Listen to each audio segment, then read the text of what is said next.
T minus 30 seconds.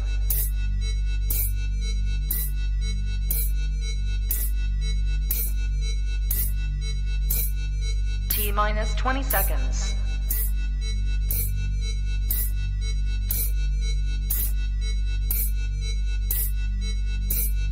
10, 9, 8, 7, 6, 5, 4, 3, 2, 1, 0.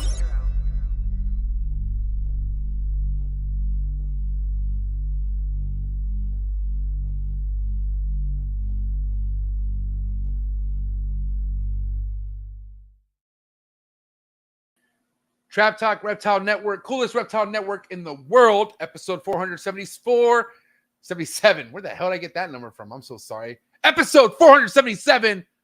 New breed on the block with KDF Reptiles. It's going to be a good one tonight. What is good, everyone? I'm your boy, MJ. If this is your first time hanging out with us, what is good? Or welcome back. But do me a favor, smash that like button, hit that subscribe button, hit that notification bell, select all. You'll be on top of every single podcast, every single segment, reptile-related out of this network. Also, you can listen to all Trap Talk Reptile Network episodes on all the major audio platforms, Buzzsprout, Spotify, Apple Podcasts, wherever you listen to Trap Talk Reptile Network. Thank you so much. Appreciate all the love and support. If you're looking for exclusive content, if you want to get more out of what you see out of each episode, if you just want to support what I have going on and tap in with over 200 amazing trappers, then do me a favor, click the very first link in the description below and join the Trap Talk Patreon family. As soon as you join the Patreon family, you get a link to the Discord, which will tap in with all the trappers and get you connected to an amazing Instagram group chat. And thank you for all the love and support. Shout out to all my Patreon members. You guys are my heart, man. Really appreciate you guys. Trap Fest 2024 in the works. Things are getting locked in on the calendar, and it's going to be nuts. That's all I got to say. Shout out to US ARC. Please support US ARC. Second link in the description below. If you don't know what US ARC is, I'm here to help you out. Read about it. Be about it. Come support US ARC. We need these numbers to go up immediately. Legislation's hitting fast, hard. Big changes already in the works. So we got to come together on this, man. Let's keep our animal rights. US ARC and US ARC Florida, wherever you're US ARC you support. Thank you so much for being on the same team. Appreciate you guys so much. Tonight's episode is brought to you by the Chipper. That's right. Number one substrate in the game. Go to COCO2.com. Type in TrapFam24. Get 24% off the entire order for the entire year. All right. Cannot wait for my next Chipper order to land here. It's actually a huge order. I'm kind of nervous about it. But either way, I'm converting all paper to COCO chip, and it's going to go down. Cannot wait. Best way to be on top of all that is by subscribing to my other YouTube channel, the Trap Reptile Vlogs. All right. I'm back to putting out vlogs finally. Anyways, listen. Also, tonight's episode is brought to you by Clutch, number one organization app in the ball python game. If you're just coming into the game, this is the best way to look like you know what you're doing. 110%. It keeps you organized, keeps you excited, and it's the cutting edge organization app that you could be using. All right. Nobody's doing it like Clutch. Thank you, Justin. Thank you, Sebastian, Summer, and the list goes on. The entire Clutch team. Clutch is a huge team. So thank you, all Clutch teammates, for helping us get to where we need to get as far as organization, just looking nice and neat and all that good stuff. Listen, also tonight's episode is brought to you by Focus Cube Habitats, number one PVC built enclosures in the game. What you see behind me, all PVC built enclosures by the best, Stephen and Ashley. Flex in Texas, all day, every day. Go follow them on Instagram and then go to their website, focuscubehabitats.com. 30-plus design enclosures to pick from. They're the best. Thank you, Stephen. Thank you, Ashley. Got more enclosures coming from them here shortly. I don't even think they know that yet. But yeah, Stephen, Ashley, if you're listening to this, I'm going to be hitting you up very soon. Got more. Need more. Let's go. All right. Also, tonight's episode is brought to you by my man, Gary Shavino, over at GS Reptiles. Man, I want to talk about diversity is key. I love working with multiple reptiles. And that's a fact because I love reptiles. But this guy right here helps you learn about reptiles and learn about reptiles that you wouldn't even know that you can actually keep. And they're not that hard to keep if you just follow simple instructions. This man's videos, very simple, very straightforward, and helps you understand how easy it is to keep an arboreal reptile. All right. So first and foremost, we all know the Chondro game, Emerald Tree Boa game, Tree Monitor game. It's all blowing up. But this guy right here, when it comes to Tree Monitor, or when it comes to Emerald Tree Boas and Green Tree Pythons, will teach you how simple it is and how straightforward it is to keep these arboreal species. So shout out to Gary Shavino, GS Reptiles on YouTube. Go subscribe. That's my dog right there. Thank you so much. Last but not least, shout out to TJ over at TOFAUTI Royals of Africa. Head over to his Instagram. Check out his Mandarin game. TJ is a good homie of mine, and I'm looking forward to finally getting that episode someday, TJ. I'm going to be on your bumper here real soon, buddy, because we're at that time. tick, tick, tick. We need that episode. But yes, this guy is the reason why I'm a huge fan of Mandarin, and I'm talking about high quality Mandarin. Thank you so much for all the support, TJ. Appreciate it. And again, TOFAUTI Royals of Africa on Instagram. Check it out. Early Birds, who's here? Who's ready to rock and roll? And before we get to Early Birds, Big E Top G, Villarino Reptiles is here. What's up, dog? What up? What up? Happy evening, Monday. everyone. Happy Monday. I like that. MBB Monday. I like that new lighting. What's going on? You upgraded life or what's good? I just did something different today. I mean, I had it here. I'm so focused on going into the episode and the inner workings that I said, okay, I have time today. Let me see how this looks. Yeah, it looks great. You killed that backlight and you got a nice clear light on you. Looks great. How you living, man? How was your weekend? Great, man. Ben did Saturday. Did a one-day show. Easy, man. One-day show. What was it? So the show was just one day, or you just been... Okay. Yeah, Port St. Lucie. It's the first time I do that one. I mean, we did good. Can't complain. How far was that from you? 2 hours. Okay. Tight. And foot traffic good? I mean, what would you have to say about a show like that? Yeah, it was good. Can't complain. Sell anything? Yeah. Sold three animals, some COCO. We did good. Before we say what up to some of the early birds, man, listen, this is your guy tonight. This is somebody that you lined up for tonight's episode. So I'm seems like a hell of a nice guy, but I don't know anything about this guy, bro. So what's going on? What are we in store for tonight? Well, we met fall Tinley 2022. I was walking around, looking around, getting to know some vendors that I've never seen or met before. Mm-hmm. He had some badass puzzles on the table, and that's all I needed to really start a good conversation. So he's been working puzzle for a good bit. We're going to ask him what year he got into it. He's got some Exantic stuff. He's got some True Ghost stuff. Kevin's been doing it for a minute. I mean, every morph you're saying that's like something he's sitting tall on, or morphs that were slept on a few years ago, and even still to now, there's really nobody that's that deep in these kind of morphs yet. But that's about to come to an end soon, I think. So it's cool to actually get somebody on here who's on the forefront of these projects. And I love the ones that sometimes I'm just like, where'd this guy come from? So I think we're in store for a good episode tonight. Now, I got to say, there's a storm hitting his way pretty soon. So, it's pretty choppy as far as reception goes. So there might be this old school trap talk type version of an episode where it might be a little choppy, but listen, we make it happen. All right. And I think Emilio needs to break himself in a little bit. He needs an episode like this to understand how this kind of shit flows. It's going to be good though, man. I think we're good, man. So do you want to say hi to some early birds or what? Let's go. All right, listen, if you're in the early bird chats tonight and you think tonight's episode's worthy of any super chats, don't be shy, man. Drop a super chat, all right? Also, if you have an important topic or question and want to show love to Kevin, just drop that. Let's do this. Who's here? Who's ready to rock and roll? Man, coming from a hot new breed on the block episode. Ethan Hatchery, still talking about that episode. I'm not going to lie, man. I'm still getting conversations in the DMs about it. What an episode. Check it out. Brian Ethan Hatchery on his round 2 new breed on the block that was crashed by Justin and Austin. And that was a good time. Thank you to the homie. Trap Talk Patreon member, B Unit family, all day, every day. All City Serpents, homie James in the building. Trap Talk Patreon member, all day, every day. Sammy Vargas, the man of pink shirts. What is good, Sammy? Good to see you, buddy. City Limit, Exotics, Kenneth Jordan in the building. B Unit, Trap Talk Patreon member, all day, every day. Travis Gordon in the building. TNS Reptiles, Trap Talk Patreon member, all day, every day. Magic City Pythons, JC, B Unit family, all day, every day. PJ's Creations, Eric, what is good? Trap Talk page. Remember, all day, every day. Josh. Dude, Josh has, man, I got to see Josh, my guy. I hope you had a good show, Josh. Sorry I couldn't connect with you this weekend. He's the one I had the collaboration with the Beaded Lizards, that's the homie. Anyways, go check out my homie. He's bred tree monitors. He's worked with geckos, and he works with awesome reptile species, and he's not to be slept on, and he's a sick-ass fisherman, too. Scale Fins and Feathers. Trap Talk page. Remember, all day, every day. Our guy, Shane. What a guy. I love Shane. Shane is my boy, dog. It's my boy right here. I like this guy a lot. Anyways, V Unit family, Trap Talk Patreon member all day, every day. He will be at Trap Fest for sure. Just a little heads up. Eric's Morph Factory in the building. What is good, Eric? Thanks for tapping in. V Unit family all day, every day. Celtic Reptiles in the building. Trap Talk Patreon member all day, every day. Willie B Exotics in the building. What is up, Willie B? Trap Talk Patreon member all day, every day. And we're going to end this in style. Only because this is Emilio's favorite V-Unit family member. He said it already publicly on the show. That word favorite. You said favorite. That was you. That's one of my generals. That's my boy. Manfredi, Morph Valley Reptiles. An episode yet to happen here. I think that's gonna be a good episode. He's in the closet. He's like a cat. You know, he's hiding. What other? I thought it was a different type of closet. All right. No.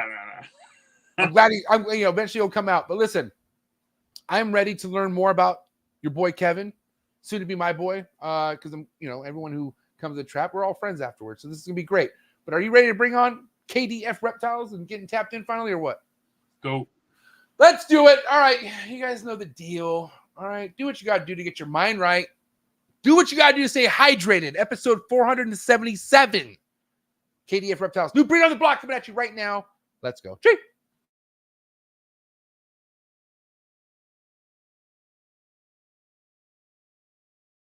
Good.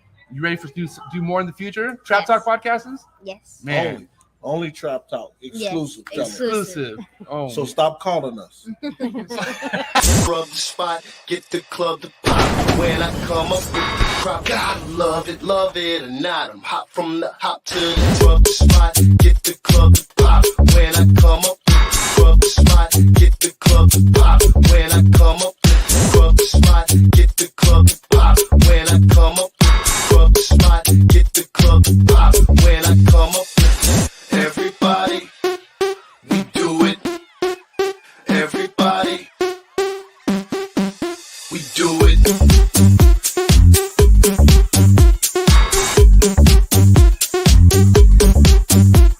Do it. Do it. Do it.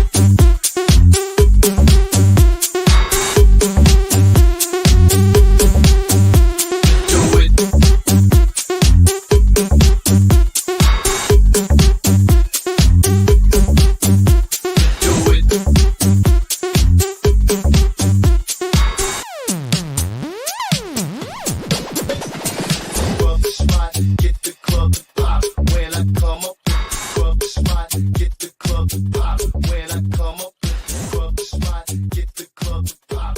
When I come up with the rub the spot, get the club to pop. When I come up.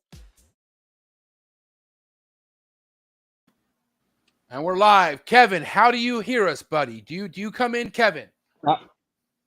Everybody's good. All right. He's here. What's up, Kevin? I'm here. What's going on? Yeah, nice to meet you, buddy. I appreciate it. Nice to meet you too. Holy shit, look, the service is great all of a sudden. This is perfect. Dude, I'm telling you, it worked out. It worked out. Showtime. Yeah, buddy. I call it. Go. Dude, hey, what an honor to have you here, only because my man Emilio does not play. He loves what he does, and that's, breed ball pythons and be a part of reptiles, but he hand-selected you to be here, and we, right away we want to know how far back are we talking as far as the investment projects that you've been sitting on, like Puzzle and whatnot? How long has KDF Reptiles been KDF Reptiles for? So 2010 is when I really kind of said, hey, it's time to business it.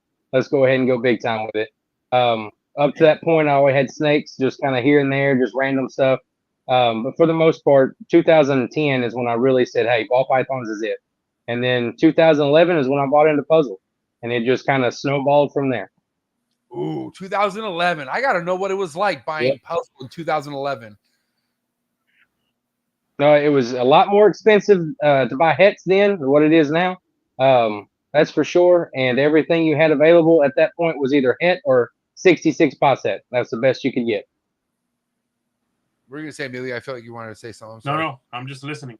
I'm listening. So, okay, so how did what were some of the snakes you first puzzles you bought? Like, did you buy just pos hets in the beginning, or what? So what when I first got into it, I got a super pastel het puzzle boy from Tim Bailey, and I bought a pewter 66 pos het puzzle female from Sean Bradley.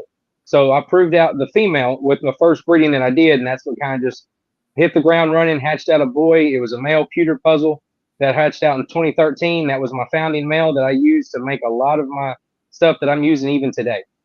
Huh. Well, one thing about the reptile world, I love it, but it's a small yet big world, right? So Tim Bailey, what a guy. Tim is my guy, man. I love Tim. So are you? You live by? Do you live by Tim? No, I'm I am 8 hours away, but that man taught me everything I need to know when it comes to ball pythons. I tell you, when I first started, when I say I came out of Bailey camp, I am the only one that has successfully come out of Bailey camp. He has, that man right there has taught me so much about not only just ball pythons, but just for species in general, across the board, because I keep different things besides just ball pythons, but ball pythons is the main thing I raise. But besides that, it is one of those things where I called him every Sunday for about 2 years, just basically picked his brain, try to get as much information as possible. I bought just animals that were single gene, 2 gene animals, just to basically understand what I was looking at when I was producing the animals. I mean, I wanted to do this right. So, I mean, I went into this and took my time. Dude, and what a guy to be mentored by. Tim Bailey's a fucking G. Yeah. He's a big dog, bro. You know what I mean? Yeah, dude. Yeah, dude. Yeah, he's a cool guy. I mean, mad respect to Tim Bailey. I used to watch him on ballpythons.net, how he was moving, what he was doing. It was one of the people I was looking up to back in the day for sure. Yep. And it's the sad thing is, Trust me, it doesn't change. We're in a generation where, like, a lot of, because Tim's not out there a lot. Like, he does his thing. He's fucking, just living his life. So a lot of people come in and just immediately follow people who are just doing stuff on YouTube. And that's just the way we're at nowadays. Like, you have to almost be doing that. So I feel bad for anyone who doesn't know who Tim Bailey is or don't come across. Correct. Just because he's like, man, he knows so much. And I talked to Amelia. I was like, I gotta get him back. I gotta get him back on the show. But yeah, shout out to Tim Bailey. Yeah. Now, let's go back to Kevin. Let's go back to 2011 here. Or, when did you really start producing snakes to where you're selling them? 2013 was the year I really kind of jumped into. So, I mean, I was lucky to produce a puzzle the first year I really started producing snakes. 2012, I had a couple clutches, but 2013, I had 7. And then it went to 15 the next following year, and then 25. And I've been doing 50 plus clutches for the last probably 7 years now. Wow. Okay, so let me ask you this. We know what year you got puzzle. What was your first investment animal? First investment animal. I mean, I didn't really go in as like a particular one animal. I bought 40 animals at one time, and that was all like a 2 gene animal kind of process. I wanted to learn, go in the very beginning, because 2010, 2011, pastel was at the time everybody wanted it, and it was, as long as it was a stacked on gene, that was something somebody wanted. So at that time, there were so many different options and so many different options I could go with to buy into projects. So, I mean, I didn't really go in to say, hey, that is my project I'm buying into. I bought into to say, what can I do to make my spin on this industry? How can I change some things? How can I do what I want to see worked? Let me do that. So basically, I went through and did the work for the first 3 to 4 years of what genetics I like to work with, which ones I didn't like to work with, and then I've kind of moved on from there. Yeah, so pretty much. Go ahead, Emilio. Pretty much the incomplete dominant stacking age. I started the income. Right. So, I mean, I got a clown, I got an albino, I got a ghost, I got a exanthic. I mean, I went and bought just a single of genes, and then I added everything to it along the way. So when I tell you I probably took the longest painstaking road possible to take, I've done that.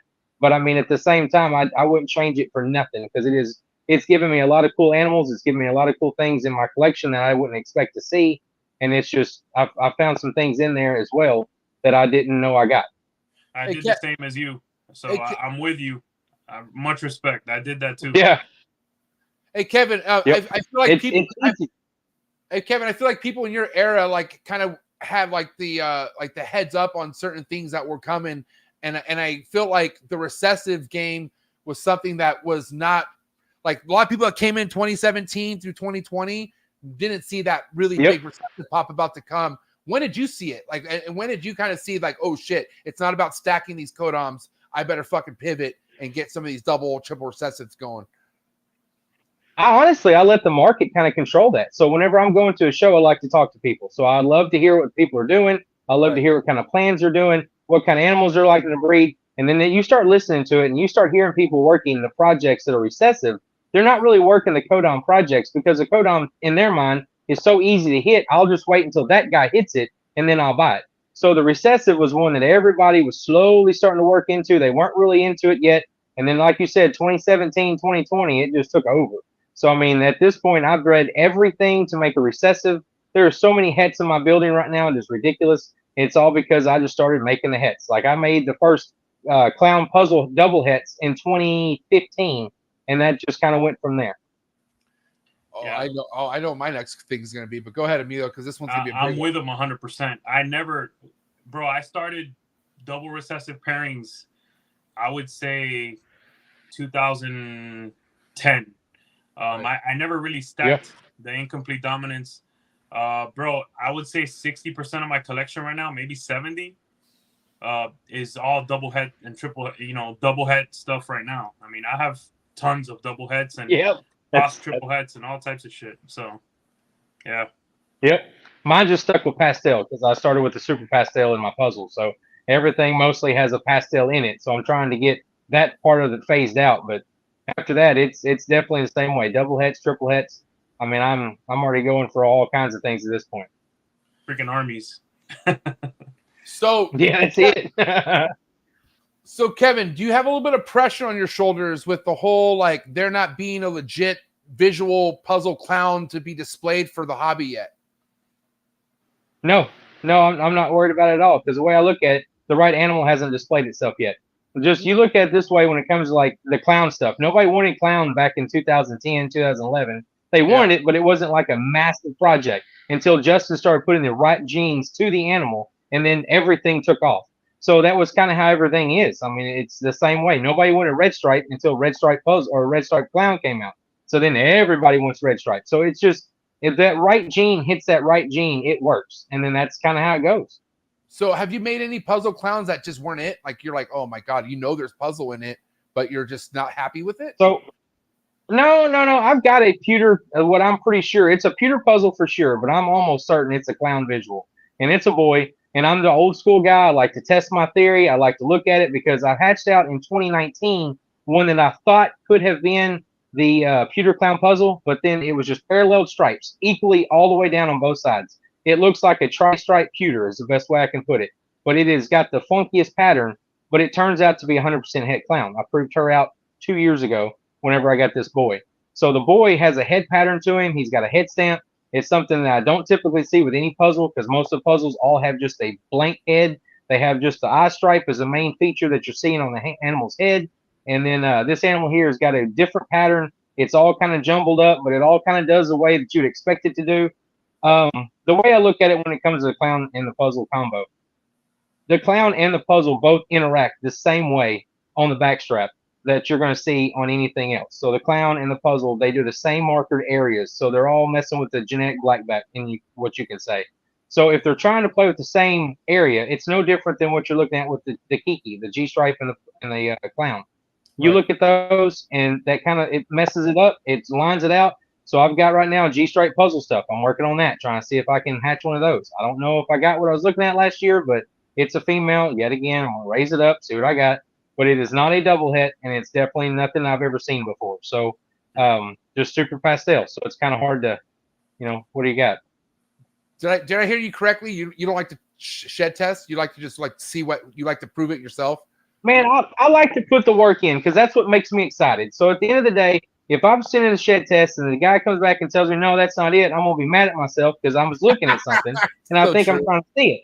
So I'm trying to figure out the best way to look at an animal. If I can put eyes on it to say, hey, this is the typical markers you're used to seeing, that helps me out more than anything else because then I can kind of tell an animal when I'm going to either buy one or if I'm ever going to try to help somebody else get into a project. Hey, it's a good buddy of mine. They're wanting to try to work facets. Take this route and don't do this one because I feel better about this one. That's that Tim Bailey. That's what he did for me. That's what I plan to do for somebody else. So this is why I kind of like, shout out to the sponsor, man. I love Ben and Sean, what they're doing. But like me, in a sense, if I look at a snake and I know regardless what that test comes back, I want to keep that snake. That's why I'm like, well, I'd rather be surprised. What's the point? Yeah, right. But right. Only if it's snake I really want to keep and hold on to. So right. I feel you on that. But also, what about the ones that you don't need in your collection? Oh, those 100%. If you want to go through and so that's something that I've done on my breeding that I kind of help myself with, so I don't have to worry about the dual-sided clutches or anything like that. I only put a male that is a visual of anything. If it's any kind of visual recessive, it goes to a virgin female for the first time. That animal would only see that girl. That's it. So then the next year, if she bred an animal with super pastel in it, I breed her only to a recessive that has no pastel. So if I get any pastels in that clutch at all, I know that was from last year, and then I count out everything else. So that's a way that I can really save myself instead of taking the long steps and saying, hey, I bred pastel on both sides, so then it could be this or that. Let me send in the shed test. Now, if it's other things, if it's posset for something, I could, go buy one. Then I don't mind doing a shed test because at that point I've already bought the animal. So like you said, I don't mind looking at it anyway. So I'll go ahead and do a test in. But typically, I'm not going to do a test. I don't even use a ultrasound machine. So if you want to count old school, I'm old school. Hey, man, I'll tell you this, Kevin. Respect. I was saying those same things, and I'm old school as a motherfucker too, right? But I used an ultrasound this year, bro. That shit's dope. Man, here's my thing. I just don't want to look like I'm laved all up, get lubrication everywhere. So I'm going to get the animals. I can open the tub and look at them and say, hey, I think she's going to go. I come in here looking like I just got done playing with some prostitutes or something, man. I don't know how the wife would feel about that one. You know what I'm saying?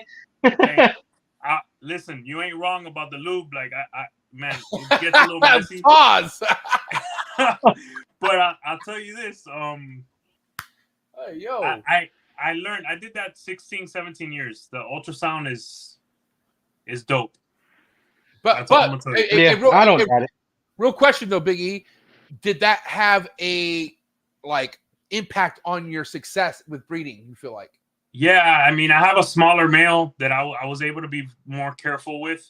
Okay. I bred a smaller female because she was growing follicles like real fast that I wouldn't have bred. I feel like palpating's an ancient art. Like not enough people figure it out just by feeling the animal. And shout out to Mark Bailey because Mark Bailey came in here one time and told me what my snakes are just by feeling them. I couldn't believe it, and I was like, God damn! But that's old school shit right there. You know what I mean? That's it, man. I'll tell you this: I was not much of a palpating guy. It was all vision for me. Yeah, I you can really typically open that tub. Yeah, you can open that tub and definitely tell that animal. But what I'll tell you is now I have the vision and I have the ultrasound. So now I could ultrasound less next year and I'll know, okay, that girl, just by looking at her, I know she's at 20 millimeters. And the record. Or at 25 millimeters. You know what I mean? So, I mean, I could use both. So, but again, it helped me this year. I'll tell you that. Well, that worked. But I don't know if I'll do it. You just don't need. It's just not a need. That's all. No, it's not. It's not. No. Yeah. It's all preference. What I would tell you is, you do need to learn your animals. Yes. Learn for sure. Animals and learn all these cues. Learn all the changes the females make, and then get your ultrasound. Yep. If you get one. Because I'm glad. that also helps you with husbandry. At the end of the day, that is a husbandry lesson that you learn, and that helps you along the way that you never realize until you hear somebody that doesn't know that. Yeah. What's your choice husbandry for your snakes? What do you put them on? I put them on Aspen. I'm old school, man. Fuck, dude. Now, okay. I used Aspen for 16 years. I got tired of the dust, bro. Yeah. That's where I'm currently at right now is the dust. So that is starting to come into effect. So I will probably be looking for something different. I'll either try to find a way to get the dust out, or I'll just try to find something else. But I just love the way that smells after you get done cleaning them all. You walk in that room and it just smells like you walked into an aspen forest. Man, it's great, dude. Yeah. Hey, so I'm questioning. I'm just wondering exactly your feeding regimen. What is it that you like to run with when it comes to just establishing your baby ball pythons all the way to breeding adults? Like, what's your choice? So you're talking about like what I feed from the get-go to the end? Yeah, exactly. And what type of rodent and all that good stuff. All right, so I breed my own. So at this point, I go in, I do mice for the first 3 feedings when they first hatch out. That'll get them established and get them really good eating. And then I move immediately over to rat fuzzies. And then from that point, they go from rat fuzzies to rat pups. And then if there's a big wean, and then I go smalls, and then it just phases up. The biggest I feed is a medium, and that's to a female that's over 3,000 grams. Anything less than 3,000, she's getting a small. And how often, Kevin, are you feeding that 3,000 gram female? Once a week. Damn. Okay. but I breed my own, so it's a lot easier. But I mean, you could technically you could take an animal that's 3,000 grams. You could feed that animal a medium and feed it every other week, and an animal will be just fine. And listen, because of my circumstances, I'm very blessed. Like I have a really awesome rodent sponsorship here locally, and I have a couple colonies going, so I could feed at my leisure whenever the fuck I want. Like I have that. Right. I've been feeding once a week. Like if a snake's hungry, ball python wise, I feed once a week, right? But think about for the average person who like literally every rat is a fucking coming out of their wallet, right? Yep. And they think it's necessary to have to feed their adult ball python every week. I don't think this is a necessary thing to do. And I'm talking about like you don't even need to like not feed your ball python to have success in breeding. Like you could still have breeding success by feeding your ball python bi-weekly, I think personally. And this is just something that recently came to a conversation. And I want to know what you guys think about like, I mean, do you think we shouldn't, you don't think maybe we don't need to be feeding as much as we've been feeding? I don't know. No, so look at it this way. If you're sitting there looking at any kind of a West African, some kind of a study that they do, those ball pythons, they stay in that mound and they don't move. It could be a week, it could be 2 weeks. They stay in that area. So unless an animal comes into them, they're not eating. So we honestly have put it onto ourselves as looking as what humans would want, not for what the animal needs or what the animal is used to. So there's a reason these animals go on a 1,000-gram wall. Do you think they have a 1,000-gram wall in the wild? Nobody knows to go. Things that we gain so much fat cells up for those animals, they are trying to basically take that down. They're basically helping themselves. So if you don't overfeed the animal, they don't stop at 1,000 grams. They continue to go through. So the 1,000-gram wall is only for someone who overfeeds their animal. The animal has to regulate you because they are overfed. Now, that's nothing against you. You're just trying to do that as a human. You're trying to help the animal. You don't think, hey, we eat 3 times a day. That can't be right. They only eat 1 time a week. Something's wrong. So we can't put ourselves onto that. That is something that I can't tell you how many times I have had a convo with him, and he has jumped all down me. That's your need. That's not the animal's need. So, dude, there's so many things I've learned. No, 100%. Facts. What are you going to say, E? Well, on top of that, there's just females that grow slower and they don't want to eat like that. Yep. And then there's females. Right. I break it down into 3 categories. You know, terrible eater, grows super slow. Right. Most of them fall into the medium category, right? And then you got that beast. Right. Yep. Okay. Which most people call a garbage disposal, right? Right. Yep. That there's 3 categories. I'm happy with the medium. That medium eater is gonna go for me most of the time on their 3rd winter. I'm happy with that. Yep. And if you keep the animals that feed that behavior, you continue that behavior in your genetics. Yeah.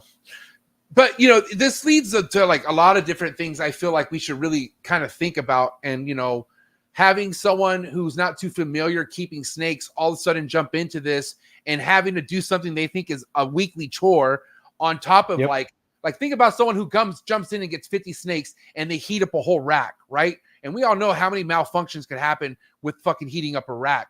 So one of the things that I've always done, just because I thought why not, is always 24/7 having a hotspot or heat running for all my ball pythons. When my room ambient is about 82, 83 daytime and about 77 nighttime. So nighttime isn't even necessary for me to be running hotspots at nighttime if it's only dropping down to 77. You know what I mean?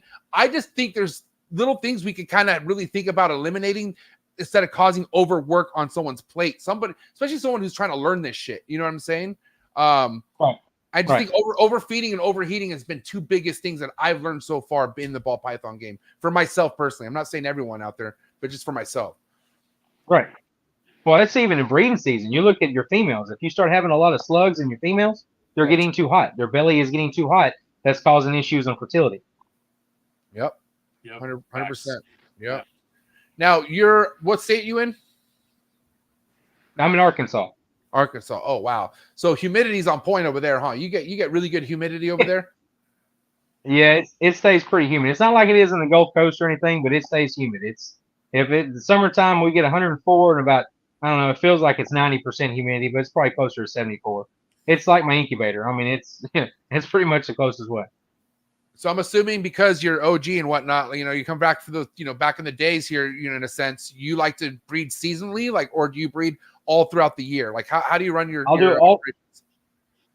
do all throughout the year. So I'll breed at this point up until the end of May, and then I shut them down, and I'll start it back up in September, because during the hot part of the year, the 3 months that we get this just skeleton, there's nothing happening. So at that point, I was just, air conditioners running full blast, just trying to keep the air conditioner down to 82. I mean, it gets pretty hot here. Okay, so there's just that break during the hottest time of the year where they're all resting, getting their spit together, eating, getting fucking ready to rock. Right. Yep, getting built up, getting massive, doing their thing. Yeah. So here's the thing that I've struggled with, just because I like to kind of, I don't have an ultrasound, so I don't want to waste a male with something that's not even ready, right? And you have those breeder males to, regardless of a female having follicles, it'll smash it, it'll go to town on it, right? Yep. So let's say you have a 4-year-old female or whatever. You have a female that you just cannot wait to breed, and we're coming up on that season. How do you like to figure out when it's a good time to pair a first-time female? Normally on that one, I always give her so I start off in the 1st of November. That's whenever I've started breeding for the last 7 years, and it's worked out great. Okay. I did try the 1st of October, and I kind of noticed the males are kind of slow getting into it. But for the most part, November 1st is when I start, and then from November 1st, I'll run through, and I won't pair the first female, that the older girl, smaller female, until the 1st of January. That way, at this point, I've noticed, I don't know if it's something just in my head or if I've just noticed this, but it's the pheromones going inside the snake room itself with all the breedings going on that kind of gets those girls going. And if they start to build by January, I know it's time to go ahead and put them in there. Plus, if they're 4 years old and they're 1,450 grams and they just haven't got over, throw that male in there, let them get locked up, and that female will smash to 2,000 grams and she'll have a clutch eggs. It's almost like clockwork. Right. Yeah. And do you have anything that ever goes later than the year before? Yeah, so typically what'll happen is like those the smashers, they eat everything, the garbage disposals. Yeah. If I have them lay at the end of the year, they will typically, weirdly enough, wait a year, but then lay at first of the following year. So their cycles are all kind of crazy off, but it's what they do. Typically, you're considered 6-month period and you're ready to breed again, but that animal will give you about a 9-month wait before you get something coming from her.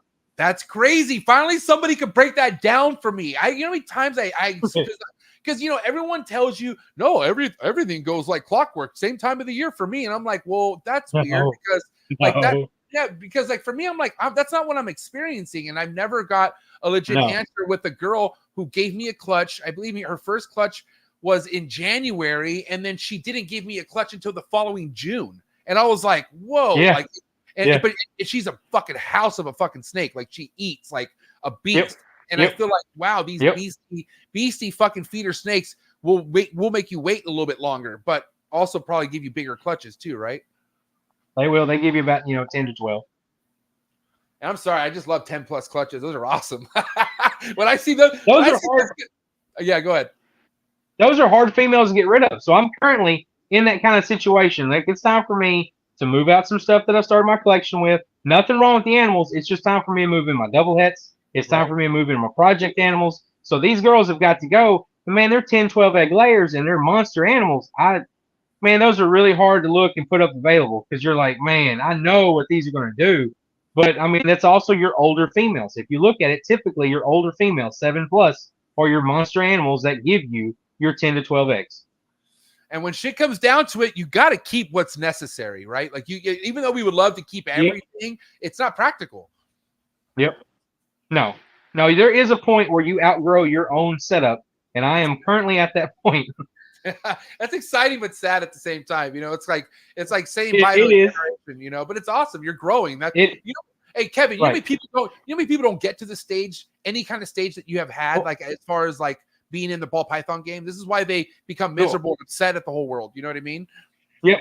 No, everybody starts hating everybody and everybody's mad at each other, and it's just nobody realizes you're not going to make $1 million in this doing this overnight. I might never, but at the same time, I'm having fun doing this. So at the end of the day, if I'm having fun and the animals are doing great, I think I'm doing fine. Speaking of that, go ahead. Speaking of that, I have a question here that is directly correlated to that.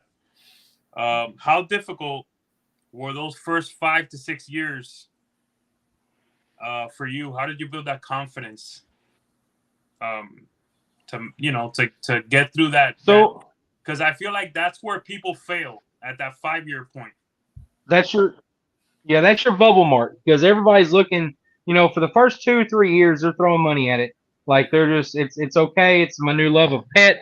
I don't mind throwing money at it. And then once that 3-year mark kicks in, then that money starts coming back, and it's not going to what you thought it would come to. It's got to go back to the collection that you've made and you've built. So at this point, people they get really gun shy, I guess, or they're getting to the point of anything happens in the market weird that just throws them off. The thing is, with the first 5 years, man, I leaned a lot on Tim just to ask, hey, what did you see? Futuristic kind of things. You've been doing this long enough. What kind of ebb and flows do we have? Like, what am I expecting? It's no different than the stock market. If you look at it this way, you're going to have good years. You're going to have bad years. It's the same thing. So when it comes down to it, you've got the animals that you've got. You have to believe in the collection that you've built, and you have to just follow through with your dream that you had. So if you didn't go in with a plan, then that's the one who typically is out within 3 to 5 years, because they had no plan. They walked in and said, that's a pretty snake, that's a pretty snake, that's a pretty snake. Well, what are you going to do with them? Well, now they're going to make all white snakes, or they're going to make all this, and I don't know what I'm making. So the thing is, people don't realize the genetics. People don't pay attention to the animals are working, or they don't really know which direction they're going to want to work. So that's where you start to see the fall off. That's where you start to see the issues. 9 times out of 10, the people that I've talked to who are already getting out or wanting to get out, they don't know where their direction is going. And that's the sad part. But at the same time, you can't help everybody. It's what's going to happen in every market. You're going to have them get in and get out. So, I mean, you try to educate, or at least I do, try to educate the best I can on the people that I'm selling to, asking them the questions. It might sound like it's a sales tactic, but it just kind of goes from what I did before I started doing this full time. That's what I did. I sold stuff. So, I mean, you got to ask the questions. You don't want to sit there and set somebody up with something that they're going to be mad at you for buying, 2 or 3 months later. So it's one of those things to where I think that is honestly the main hiccup for people. You knew you were going to spend the money with the animal when you first bought the animal. So that's not the case of spending the money. You knew you're going to have to house the animal. You knew how much space you had. That's not the problem. The problem is you're wanting to make your money back fully of what you spent to these animals. But then it depends on when did you buy in on that market, and did you buy in at the good time, or did you buy in at the expensive time? As much as I hate to say it like that, that's kind of how it's going. Yeah, you fucking nailed it. And one thing I love about passion, if not why I love passion, is you can't fucking mimic or fake it, and you can't buy it. Yep. And it shows. Nope. It shows if you Yep. if you are investing in something and you choose to be lazy and not study the market as the years come along, and you just breed things when they're adults, and you expect to Yep. sell on how you thought they were 4 years ago, you're an idiot. Like, and here's another thing too. Like, when Yep. should somebody stop holding things back? It shouldn't be within the first 5 years. I'll tell you that much. Like, how are you selling your number one snake dude. when you just came in the game 5 years Yep. ago? You know what I mean? Yep. That's why I didn't make anything. That's why it took me forever to get where I'm at, because honestly, I'd hatch out 2 visual puzzles. I'd hatch a boy and a girl. Well, guess what? I'm not selling either one of those, because damn it, that's what I wanted. So I would hold on to them, and then that's my thing. So I'd have the hets. So I sold hets and hets and hets for the first 7 years. So now I've finally been able to get to where I can sell off the visuals, because it's byproduct. But I'm still keeping the animals that I'm hatching that I want. That was something I learned a long time ago. I listened to Sean gripe and complain about it whenever he was doing it. And he was like, man, I've had to sell so many good animals because something happened financially, whatever. That's fine. That's your issue. It is what it is. But at the same time, I'm going to learn from that. Nothing against the guy, but I'm learning from his mistakes. So that you got to do anything, there's where we are. If I have to sell something out of a project, I'll just sell the whole damn part of the project, because I'll be damned if somebody beats me to something that I've been working on for the last 6 years. Might regret this, but I'm going to do it anyways. Give me a Sean Bradley story, buddy. Tell me how you met that guy. I want to know. All right. So honestly, being Tim Bailey, those two were brothers. I mean, that was the tightest of everything. So I was there right in the middle with when he first fell and had his accident and became paralyzed and everything. So I was in the mix at that point, just a young little pup at that point. But I was 2 years in whenever that happened. So we're talking, I saw the good, the bad, and the ugly from him in all different categories. Now, mind you, there was a lot of things that happened. He had a lot of medical stuff that he was going through. That's obviously going to mess your head up. There's a lot of medications that he was on that was also going to mess his head up. But dude, I can't tell you how many times that man has said something stupid to me, and just kind of, I don't know if he's just trying to just piss you off to get you going, but I'm not that guy, dude. So I'll just smile it, laugh it off, and let you go do your thing, because go make the next guy hot and mad, because that's not me. So, I mean, that's honestly, I don't have anything that I want to throw out there that's a bad story, but dude, there's so many of them out there that just take your pick. I mean, I really want to know like how the puzzle was like all in his hands at one point, like, right? Because he was really the forefront like controller of the puzzle project at one point, and I want to know if this is the time where you met him, like during this era. We're talking this time? It was. No, it was, because I was very much involved with Tim Bailey. So at that point, I was talking to Tim every week, like I said. So I knew the puzzle was coming up. Now, how Sean got the puzzle was because initially he bred the animals and then sold the pair of pastel and super pastel. I'm going to fuck this whole story up, but pastel, super pastel, something. He sold it to another guy in a parish in Louisiana. That parish, a few years later, told them that they could no longer own reptiles in that parish. Now, I don't know if it was a length restriction or if it was just an all-on restriction on reptiles, period, but the guy had to release the animals. I cannot remember his name off the top of my head, but that guy there is the one who produced the first visual puzzle from the two animals that Sean sold him. So when Sean saw those animals, that's when he bought the project back. Tim Bailey was right there with him, and then he got a hold of one. Marshall Van Thor got a hold of one. And then the year that I bought in was also the year that Ozzy bought into his stuff. So that's where he got the visual, I got the head. So that's kind of how that went. Damn. History. Yeah, your gene pool back then was 2 clutches. So, I mean, it was nothing. That's amazing. Wow. Damn. And mind you, right, like if people were hitting visual puzzles back then, were they letting them go? Or like how would you even get your hands on one back then that was being produced? Well, that was the luck of where I knew who I knew at that point, because that's where Tim texted me. He said, "Hey, man, we need to talk. I got a question for you." So I called him up. He asked me, he said, "Man, I just saw an animal that's going to be the next thing in this project. I know it is." And I took his gut feeling on that one. I was like, "Hey, you've been doing this long enough. At this point, I've known you for about 2 years. I'll give you a shot. Let's see what we got." So that was my big investment, was puzzle. That was my main. When I threw that much money at 2 hets and 3 possets, that was stupid. But it worked out great, so I can't complain. Listen, I'm going to be real with you right now, Kevin, because, you know, Amelia was telling me all these great things about you, and I was mad because I haven't heard about you. And I'm like, damn, I was like, you know, and I titled this episode, How to Get Your Name Out There as a New Breeder. And I'm curious, like, because first and foremost, Amelia, one of my favorite episodes, when we have someone on who's not really a new breeder, right? This guy is not a new breeder. Like, he does not fit the segment. No. But it's great. We love this, right? No. But like, right. Is this why you don't give 2 shits about being so crazy on social media, because how you're rooted into this? Like, is that why you feel like it's not important? Man, honestly, when it comes down to it, social media is mostly fake. I mean, I hate to put it like that, but most of the time you'll see somebody post something. It is fake. It is fake. I'm not gonna lie. They tell you they're farting rainbows and eating sunshine, you know. And as soon as they get off Facebook, they're like the maddest person that's ever been alive. So dude, I don't get on Facebook that much. I don't do anything that much on it. So I'm really horrible when it comes to marketing. If I marketed my shit, it'd be a whole lot better. I know I would be. But it's just, like I said, I'm already taking it slow. I got into this in the very beginning. I always told myself, I don't want to walk up to somebody and say, "Hey, my name is Kevin," and they don't remember who I am. I want them to see my animal, like Emilio said. I want you to look at my animal, and then you have a reason to talk to me. At that point, my animal speaks for myself and in my breeding and what I do to take care of my animals. At that point, I will talk to anybody, and there we are. So that's how I've done this from the get-go. I like this, Kevin, but I will say this. Not everyone on social media is faking it, dog. I know, no. He said.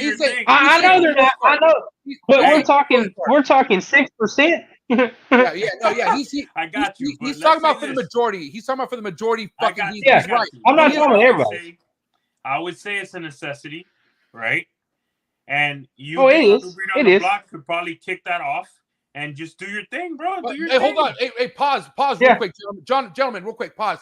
Emilio, I almost had to force you to kind of get your ass out there more on social media when we first met. You were barely getting your fucking feet wet when I first met you. And as far as like, but I was posting a lot on. Yeah, but I'm talking about building a community, buddy. Like, you're doing things way differently now. Like, you have definitely scaled you've scaled to a whole nother level from when I first met you. So, yes. but so obviously this is kind of maybe after tonight, Kevin might be down to fucking, you know what I mean? Might open up the wheels a little bit, you know. But this, let me say something. You're full time, right, Kevin? Yes, sir. Thanks. Now, when I went full time, almost 2 years ago, I knew and I foresaw some of the difficulties coming with a saturated market, and you know, having to work harder to make it right. So I was always in the background, and I love to just being in the background and just watching everything, right? But man, I'm telling you, I don't think that's an option now.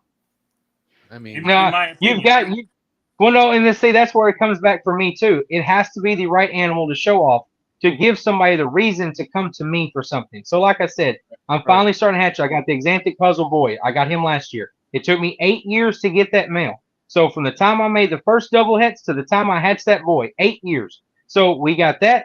Once I get him, I've got so many girls laid out waiting for him. So at this point in time, I've got to get him ready for this upcoming season for 25. And man, let me tell you, I will start showing videos a whole lot more once I start hitting those animals. But it's not sexy looking at a pastel triple het or a pastel double het or just a double het. So that's kind of where I'm at. I don't really have anything that just you're looking at everybody who's hatching things out now, and they're like, okay, that's the finished product, or there's your finished product. All right, good. That looks great. I'm really happy for you on that one. But let me hit mine, and then I'm going to show you mine. So I'm really definitely throwing some stuff out there. We're working on doing that too. But like you said, for 2020, I built a rat building. So my thing was I was going to extend my rodents out to where I can start offering that to other people around me, and that's what I've been doing. So that is supplementing me in to kind of continue me going full time. So I brought the wife home with me, so now it's both of us doing it. But like I said, it's a full-time job on that alone. But that's what I did to supplement the income coming in, because I already knew the snakes, you're going to have to produce more to make the same what you were before. It's just the market's doing what it's doing. It's doing a little small correction, and it will be back. And when it comes back, it'll come back with a bang. Yeah. You got the full business knowledge and know-how. That's the difference. You got a legit setup at these shows. I'll tell you that much. That's a sick ass table. I'll tell you that much. Yeah, man. Try to show off a little bit. I finally found a logo. That was something else that took me forever. So I mean, first 7 years I was playing around with different logos, which one I want. I couldn't figure it out. Finally got this one here done. A buddy of mine did it for me, and he took care of me, and he did really good. So like I said, it works out great. Speaking of shows, I like it. Unless you have something you want to ask first, MJ. No, go and take it over. Well, I want to talk about shows, so why don't you open up this dialogue here and we'll get into it. So we met at Tinley. You know, everyone talks about Tinley, wanting to do Tinley. It's a simple question, right? What tips would you give that rookie going to Van Tinley? Basically, go there the same way that I was given a tip by Tim. He told me the same thing. Go there and every intentions to talk your ass off and never sell a thing. Go there. Talk to everybody. Try to meet as many people as you possibly can. Get your name out there, because it's a new market. It's a new area that you've never been to before. So get yourself out there. Find out, who's around there, what other people are doing, other breeder-wise, and then make sure you're kind of falling in that niche. And that's what I've done. So you go there, find something that works for you, and go for it. So if it's your project, work it. Work your project to the fullest, and that is what's going to separate you from everybody else. Because, dude, that's a sea of ball pythons. I mean, there is occasional scatter here and there, because I'm a tortoise guy, heart and heart. And I was looking for my tortoises, and there's nothing up there. So I'm like, dude, so you talk about doing crazy investments. I buy tortoises and wait for them for 20 years before they get sexual maturity. I'm good with waiting. So it's just, it is what it is. Yeah, fact. Hey, honestly, too, I'm just now getting my feet wet with like breeding tree monitors and getting clutches from them, right? And I had to wait 170 days. 170 days for this fucking full-term baby to be dead in the egg, right? But like you take that compared to a fucking a ball python that takes 52 days. You know what I'm saying? So it's like I love how quick 52 days goes compared to 170 days. I'll tell you that much. But the tortoise game, I can only imagine. That's everybody. Tortoises are something else. Like my redfoots and stuff, 8 to 9 years before you start getting eggs from them. And there's no temp sex options on these. So you buy the animals and just hope you get your odds you're looking for. And if not, by year 5, you got to start calling around some buddies and try to see if you can split some stuff. And figure out some stuff to work with. But yeah, man, it's a different game all itself. Did you have? We're gonna ask more questions about shows, Emilio. No, that's what I have for shows right now. I got a question. I got a question about shows here. How many shows you do a year, Kevin? I try to do one a month. That's typically what I try to do because that gives me enough balance to where I can do something at home. I can kind of have 3 weeks at home. I've done the 2 back-to-back shows in a month, and that kills me. It's not really good for me, nor is it good for the animal. The animal is really what it comes down to. You have to do 2 shows back-to-back. You have to have 2 separate amounts of animals. Basically, this set of animals goes to this show, and this set of animals goes to that show. Because if you try to take all animals to the same show back-to-back, you're messing their feeding schedule up. You're messing them up. You're stressing them all out, and it's not worth it. So at the end of the day, it takes you longer to get the animal back up to where it was before, or you could just left it at home and quit trying to be stingy and just have a whole nother group of animals. But typically one show a month. How many people though? Because I see some of these guys who do shows and they take a shit ton of animals. I can't tell you it's the same ones, but I don't think they're giving these fuckers a break. I think they're just they're plowing away, bro. From what I've seen, right? And then so you look at that, and then that's where you start having your issues. Any kind of infections, possibility run the board. You look at it, you figure it out. I mean, I'm not trying to jinx myself in any way, shape, or form, but at the same time, if I take care of the animals, bring them to one show and bring them home, let them back to acclimate, ready to go, I don't see anything wrong with that. I just they eat more consistently, they continue to grow, they do fine. I don't have any issues that way. And I will definitely double down that I've only done I think 3 shows. Ben did 3 shows, and I've never had any issues with like having a snake not bounce back. Like but still, like my nerves are always on edge whenever I have to take animals to a fucking show. I'm not gonna lie, especially leaving them there. I don't like leaving. Well, them. I mean, right. Well, see, my biggest thing is Tinley, so that's a 12.5-hour drive for me to get to Tinley. So I'm bringing animals 12.5 hours up there, leaving on Thursday. They stay in a hotel room with me overnight, and then after that, I bring them to the show the next morning. So I have to keep my bathroom warm in the hotel room, fill that bad boy up with a tub of hot water. I go old school, man. So, I mean, it works. It fogs it all out. It keeps it all high humidity. It does great. Wake up in the middle of the night and go pee and then refill the bathtub. It works out. So, I mean, it just smart. There's ways of getting around it. There's ways to do what you can do, and then bring the animals, bring them to the show. And then, but it's the stress. It's the stress of driving. It's the stress of the bumps. It's the stress of the smells. It's everything. I mean, you're thinking the noise, everything. Yeah. I've heard stories of Tinley taking people's souls, man. And what I mean by that is like they've gotten their feet finally into Tinley for the first time, but then just completely fucking tank and not make one sale.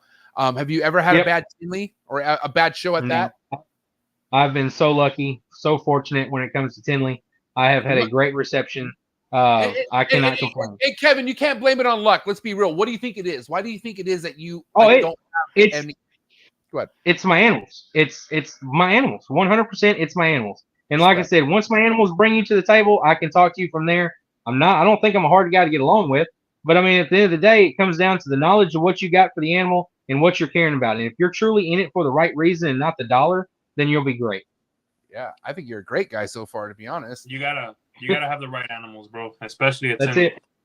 Yeah. Hey, get the likes up. If you think Kevin's a great guy, get the likes up right now. All right, prove it to me right now if you think Kevin's a good guy.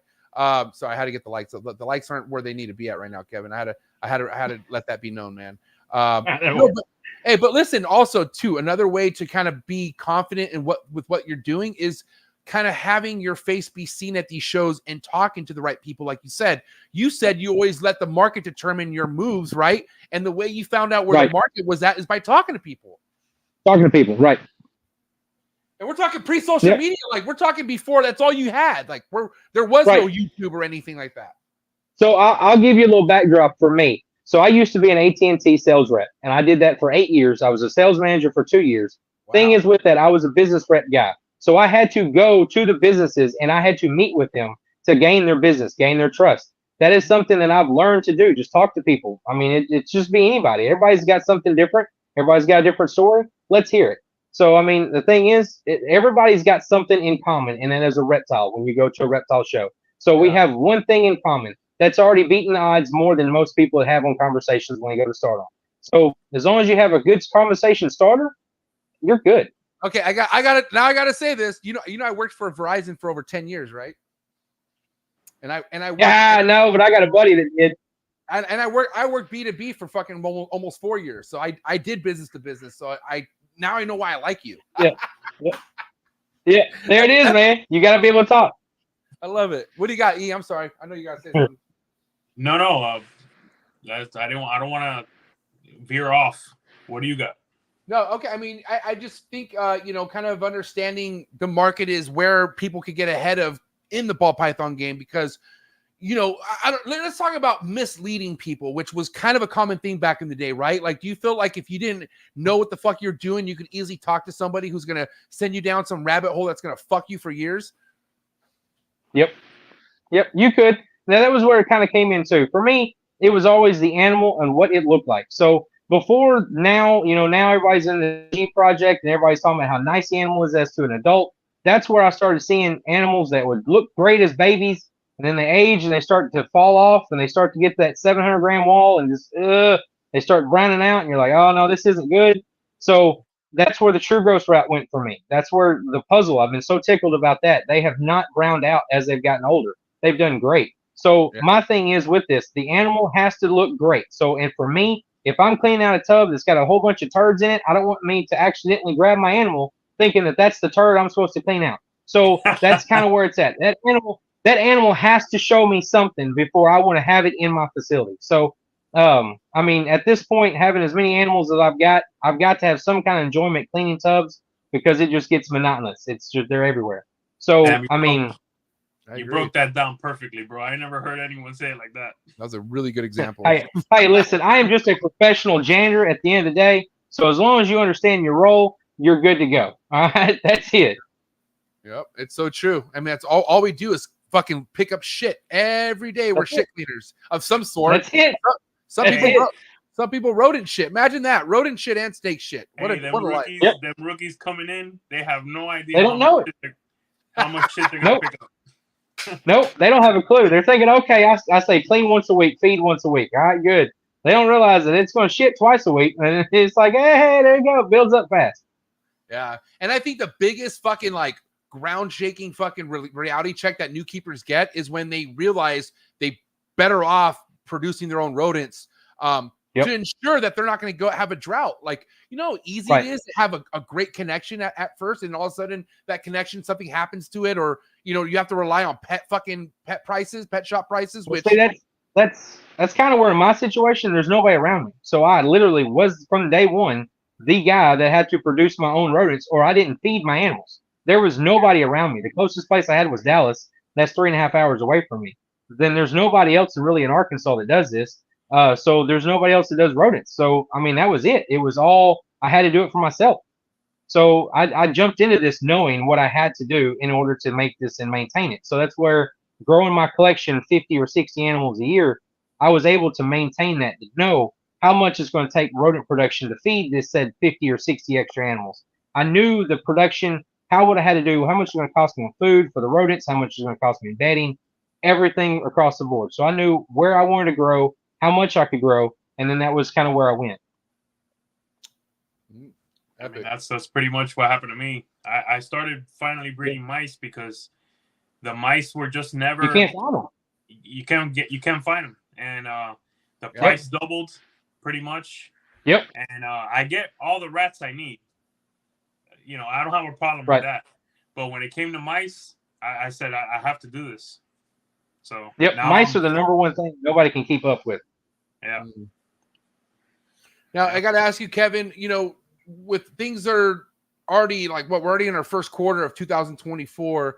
The number of clutches that you're looking to hit is like the last couple years. Do you like to keep that average number the same as far as productions go each year with clutches? I try to. This year is the first year that I went for it this year, and I think it's going to kind of burn me a little bit, but at the same time, I think I'll get rewarded as well. I want to have less clutches this year, what it looks like, than what I've ever had in the last 7 years.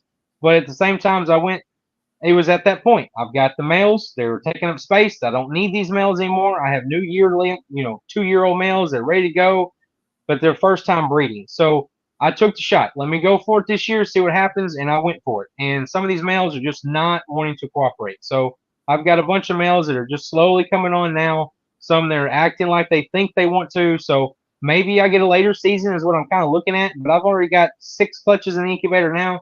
Typically at this point, I'd already be looking at about 15. So I'm not too far off, but I am noticeably off of what I'm used to doing.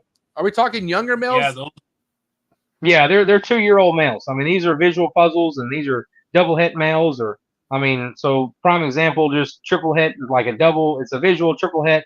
Finally getting the male up to size I need to get, and then putting him to the animals that I've got female wise. So it just go ahead. Yeah, No, in my experience, that year-old male is going to start it hitting it fast, or they're gonna hit it late. Is that your experience? Yeah. Yep. So I basically got rid of most of my water hose males and replaced them with a bunch of new males. So what I'm used to being able to throw in there and it breeds anything, it now looks at it and goes, huh, what am I supposed to do? Let me snuggle. So that's kind of what I'm dealing with right now. But like I said, I've got these rainstorms coming through. I'm going to start pairing up again tonight. And it's just, we'll see what happens. So what's with some of these breeders getting like 6 months or a year or less old males to breed, like with success? At what cost to the animal? So that's my main concern. At this one, you can get an animal too fat, you can get an animal too obese, and an animal just won't gain anything. So is it worth you trying to take that animal? I get certain projects. Trust me, right now, I'm not the one to say anything negative on, because this Xanthic puzzle is getting everything thrown at him that he'll eat. But at the same time, it has to be that animal before you want to do that. I'm not really the one to go try to pound every male I've got. I like to keep them 750 to 1,000 grams. Anything typically over that, they kind of get lazier on the back end. As long as an animal is eating while you're breeding it every week, no problems, then keep breeding it. If the animal starts going off food, obviously take it out and then just be done with it. Just shut him down for a couple months and then try him again. Yeah, I don't have balls to fucking keep breeding a male that's not eating. That right there is like a recipe for disaster, I feel like. That's the instant gratification knowing that's the fastest way to take your collection down. So yeah. You can't do it. I'm not gonna lie, like I had one I had a real powerful male, man, that like, he was a really good eater and he had fucking size to him and everything. And I noticed he was slowing down a little bit and probably like went 3 weeks without eating, and then he just completely tanked and crashed. And I'm like, bro, you look like shit. And it took me like I don't know how many months to bounce him back, but like I knew if I would have kept pairing him, he would have died for sure. Yep. Now that was a thing back in the older days. I mean, that was something that people wouldn't, even look twice at doing. Just breed it till it dies, and then you keep all the babies and make the hets. But I'm not that guy. I can't do it. But are they doing that in the wild? Are they breeding till they die in the wild, do you think? At that point, that's the same situation of how often do they see one. So you got to look at how often do they get a chance to see somebody. So seeing something else, I can imagine if they're in the same burrow, they could get after it 3 or 4 times in a week. But then that girl's going to eventually get done. It's kind of like how like there's no fucking like there's no world where there's a bunch of ASFs sitting around for all these snakes to come eat. Like, you know what I mean? Like there's a time and place where they have opportunities to eat, and then there's no food at all. You know what I mean? Yep. Right. Yep. That's it. That makes sense. What do you got, E? I'm sorry. Well, no, yeah. When there's no food, they just don't go that year. I mean, they probably go every 3 years, right? In the wild, every 3 or 4 years. I would imagine after looking at all these exports over the years, and all these adults came in looking like just absolute trash. I mean, they look like they just got done laying a clutch of 8, and they just had no bone. That's it. Nothing, no meat at all. These animals coming in looking like that, and they could be 4, 5, 6 years old, and that's probably their first clutch they just had. So these animals, they don't typically breed 3 years in the wild. It's typically 5 to 6. Yeah. Well, the only comparison, and I might be veering off, but we have a wild population of berms here, right? What I'm noticing in what's being caught and seen is an animal that has a very mature animal that really figures it out and becomes that apex predator in the Everglades is the only animal that's getting really big and fat. Yeah. The other animals are all skinny and looking rough. Yep. Because first, they aren't the predator. They aren't the apex predator. They are being predated on Yeah, they're getting eaten. and they need to look for food. Right. Yeah. Yep. Stressful life. Right. Yeah. Now, I mean, I don't know what I was gonna say. You're talking about Burmese. What were you talking right before that? Before you brought up the Burmese? We were just talking about something. Hold on. Just the way the animals look They're from eating in overseas. the wild. Oh yeah, in the wild. Okay. Yeah. So, what's your take about still getting these fucking importations sent over to the United States, like these import African dinkers? Because one thing that's starting to drive me nuts more than fucking another morph name is someone coming thinking they have something new that just came in from import when it looks pretty identical to something that's already here, but they're saying, oh, I got something new. You know what I mean? Right. Okay, so this is where I think genetic testing comes in. So I don't have anything issues with them importing animals in. They do have to regulate that. There is a lot of animals getting basically deported coming in that is taken away from the wild, and it's really starting to hurt the wild population. So I understand that completely. But when it comes to like the different genetics coming in, why can't they just take a simple shed test and do the gamut of tests over it to find out what this animal is carrying, so that person knows before they buy the animal that is what it is, or it's not showing on our genetic traits. So you could potentially have something new. That's the only way we're going to stop this, because it's the same situation we're dealing with overseas right now. They have so many different genes. They're the same gene that's just named differently. So that's kind of what we got. So if we can't get this together, that's the only way it's going to come together. So maybe that's where the genetic testing really needs to come in, is testing the stuff coming in as wild exports, and then we know what we've got going forward. But realistically, for pet industry wise, we don't need to export anything else. There's no need. So it would just be to export in something that is a new looking animal, new genetic. What I would say is I think you're absolutely right. I think that's where we're going. I think in the next year or two, anyone that's saying that they have any type of new gene, they're gonna have to panel test. They're gonna have to panel test the animal with RGI. Yep.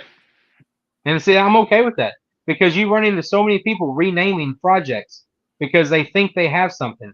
That's no different than what I've got right now in my puzzle stuff. I have proven it to be Het Daddy. I can tell you right now, 100%, I have Het Daddy floating all through my puzzle stuff, but it came from the same animal that was bred with to get Ozzy's animal. So is that the weirdo? Has someone already said that the weirdo is the same thing as the Het Daddy? I don't know. I haven't paid attention that much, but I can promise you I've got Platy Daddies from a pairing that I've done with my animals. So, I mean, it's there.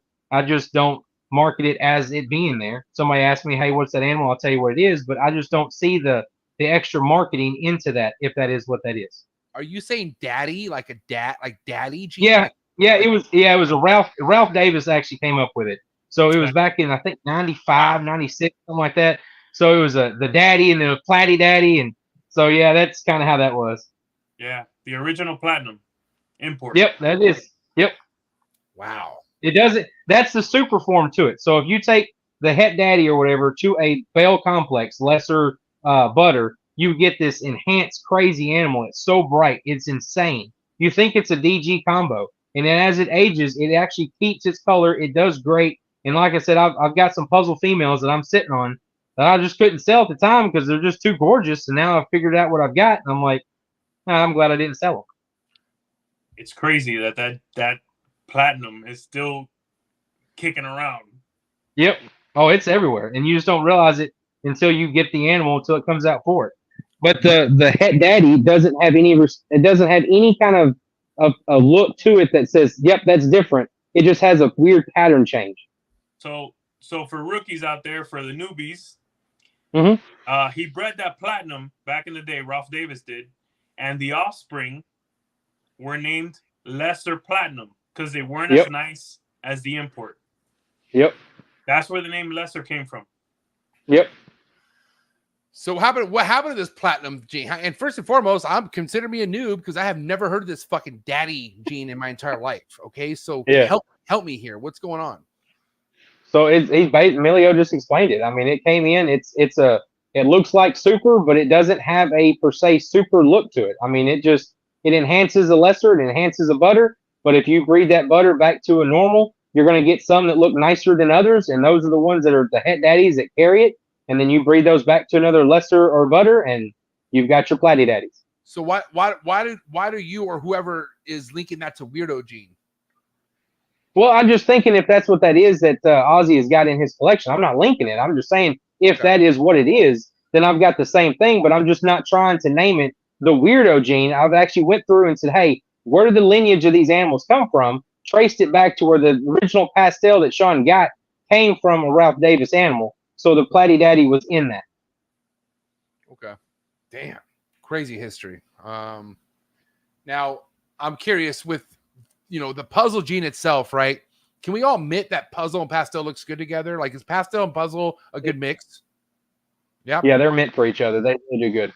What do you work with that has pastel that isn't a good mix and you're trying to get it out of it?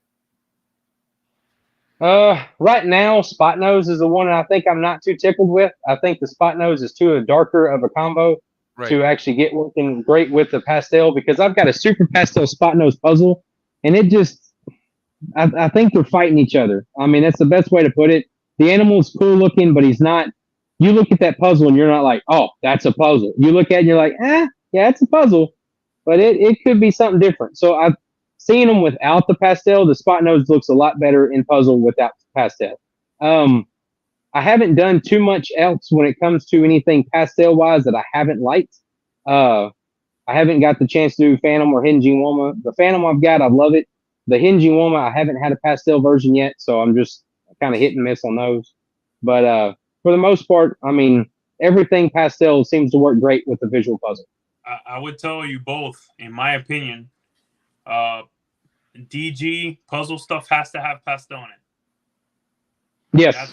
That's my opinion, because the DG puzzle, the DG reduces the pattern too much and tightens the pattern. I don't want that. I need to have, when I have DG puzzle stuff, it's going to have pastel in it. Yep. Now, when we go to... Go ahead. Well, that's why I don't have DG in my puzzle stuff right now, because I just don't like the way it does without pastel in it. So I just never bred for it, because it took away all those patterns, the dark marks on the back of the backstrap, everything that was just crazy about the puzzle pattern. The DG kind of calms down, and that's why I haven't put into it yet, because I'm not too sure what route I'm going to take with that. That's why I went with the True Gross route. That's why I went with the Xanthic route. I did the clowns. I've got G-stripe in it. I mean, I just, at this point, damn near threw the kitchen sink at it just to see what kind of recessives I could throw with it. Yeah. So do you have so puzzle and DG is something you're working on right now, right? No, I don't have anything DG the puzzle working at all. Okay, perfect. All right, I just want to be clear. So what other recessive do you have going into puzzle right now that you're looking forward to? Well, I've got True Ghost puzzles potentially that I can make in 2 years. Xanthic puzzle I just made. I made 3 females. Did you say that True Ghost thing earlier, or is this new? Well, no. I've got them. I've got 2 pastel Xanthic double hets females growing up right now. So all I gotta do is get the male. So you haven't hit the visual yet, though, the True Ghost puzzle yet, right? No, not yet. No, but I've got the double hets and triples growing. So it's project was in 22. I went ahead and made those in 22 and went from there. Xanthic puzzles. I've got 2 Xanthic puzzle females I'm sitting on. I've got the boy I just got this past year. So I mean, I've got those growing up. Plus, I've got a bunch of stuff hets that I've got different combos in, as in codoms that I added to those just with my visual puzzle that was a het for Xanthic. So I'm sitting on a bunch of het puzzle codoms that are pos het for Xanthic. So I need to go ahead and I take that boy, and that's what I need to put him to go ahead and tell me what I've got, so I'm not spending $1,000 on shed test at this point. I can just wait for the final product, and I think I'd be a lot more tickled out of that than getting an email in tell me what I got. So that said, you're a hypo guy. I don't gotta ask. Yeah, dude, I love my hypo. Yeah, that's what I'm talking about. The hypo family. I love my hypo. Yeah, I love my hypos. Hypo is so sick. I'm sorry, but hypo is just so sick. I have a question, and it baffles me. It baffles me to an extent, right? Why would you say it took so long for TG to blow up? What's TG? Come on, help me out, bro. What's True TG? Ghost. Oh, thank True you. Ghost. Because I honestly feel like everybody hates on hypo so much. And I think the hypo hate happened a lot more after the DG stuff came out. Because at the time, the hypo was the easiest way to clean up a combo. And then the DG came out, and then that's the fastest way to clean up a combo besides the hypo. but they work in different ways. I love the way the hypo brings out that orange. It brings out the different, glow key tones that you're not getting with that DG. I'm not that guy. I don't do a lot of DG stuff because I'm sorry, I might hate on a few people. They all start looking alike. And I get to where I'm like, I can't keep looking at that. So my thing is I want something to look different. So I am working on different projects that I can do with that. The True Ghost, to me, when you added so I got a Typhoon gene from Tim Bailey, and it actually enhances as it ages. It has it really does good with the hypo. And then when we added it to the True Ghost, that was just amazing. So that picture I sent you of the True Ghost, that's a Typhoon True Ghost, and she is 1,400 grams and just looks phenomenal. Yeah, so I mean, that's the True Ghost for me. I agree, bro. I think. Oh, dude, I think the reason True Ghost didn't take off is because they didn't think what the animal was going to look like as an adult. Typically, animals, they start to, the biggest thing for Xanthic, they brown out when they get older. Well, if you line breed your animal and keep the nicest of what you've got, those animals don't brown out as they age. They do get duller, but they never brown out. I can show you adults right now breeding that do not have any kind of brown on them whatsoever, and it's all by selective breeding and what you're keeping. So I think that's why True Ghost took the longest to get going. It's a charcoal gray. I hate that term, brown out. I hate Yep. it. Yep. I that shit annoys the fuck out of me, bro. Hey, but okay, but hey, a sunset's a sunset. What are you gonna do about it? Bro? Shit, I lost track now. Yeah, right. All right, real quick. I'm pretty sure I hit a super typhoon True Ghost this year. I'm gonna send you a pic later on. What's a typhoon? Okay. What's a typhoon? It's a minimal hurricane. It does a minute. Right. Right? Would you do it? What would you call it, Kevin? It basically you're kind of close to it. It acts like a trick. It's got initially give you a little backstory. The name of the Gen X was Hurricane from the long back day whenever Tim first found it in his collection because it had the hurricane hooking like what you see on the tricks and the Hurricanes now. But then that name was kind of taken from him because he put something on the forums and somebody got the name, I'm not going to say, and they grabbed the name Hurricane, so he had to change it to Typhoon. So with that being said, the Typhoon gene, it has a little oranging around the alien head eyes in the alien head dots on the animal. And then on the True Ghost, it actually makes like a light blue on the outside of those. It's a crazy change. It's different, but the animal is enhanced as you go. So, I mean, it keeps everything bright. And then mine has a fiery, crazy ass head pattern. The head stamp. Yeah, the head stamps are nuts. They almost look like the old school singular map. Like they had the little figure guy or whatever. That's the best way to look like. That's cool. Damn, OG. Now, singular. You said singular, bro. Wow. Yeah, bro. Hey, man, I bring it back. You know that one. I like this guy. Go ahead. Hey, I gotta say something for my DG people out there. What you said ain't wrong, okay? No, but that's why I only work certain things with my DG because I never said it was. I never said it didn't have a place. I just don't have a place for it. I got you, Kevin, but you ain't wrong. A lot of this shit looks the same, bro. A lot of this shit looks the same. You can't even tell a black pastel DG right now. It completely wipes out black pastel. Yep. I mean, it's what it does. It is. That sell NC DGs, and they can't identify them. Yep. So you ain't wrong, bro. Yep. Yep. Facts.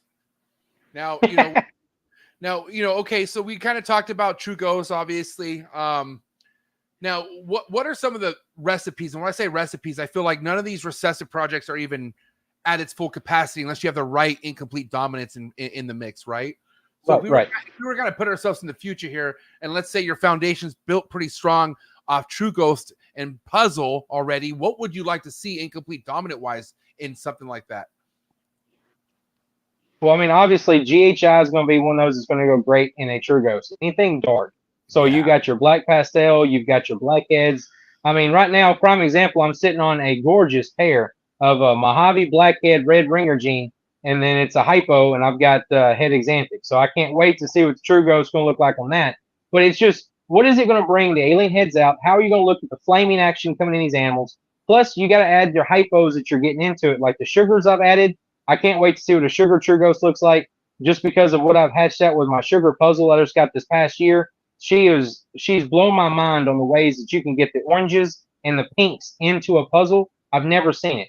But I took her to the spring show in Tinley, and that was the last time anybody would see her until she's on eggs. Damn, respect.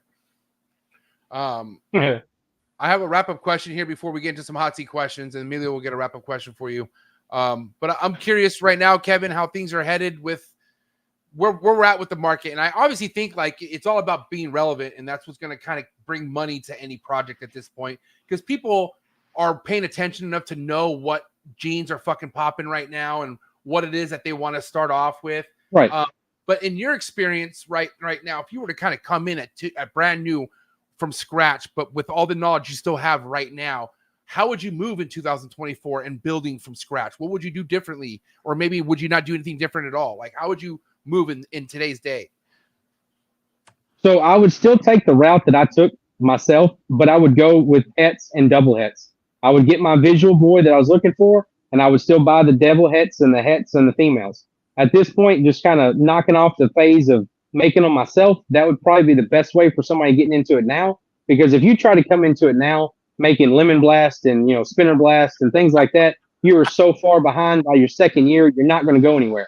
So it's just, you got to look at where you're at in the market and what's going on right now. There's so much stuff out there. So many people have got different things out. I feel like the market has kind of it's sped up so fast that we haven't had a time to really take a chance to sit back, look at what we've produced and say, what can we build from this? Not what's the next thing. So I think that's where there's a lot of things that have been left out. There's a lot of things that have been looked over, and there's a lot of openings that new people can come in with and actually have their own spin to do their own thing.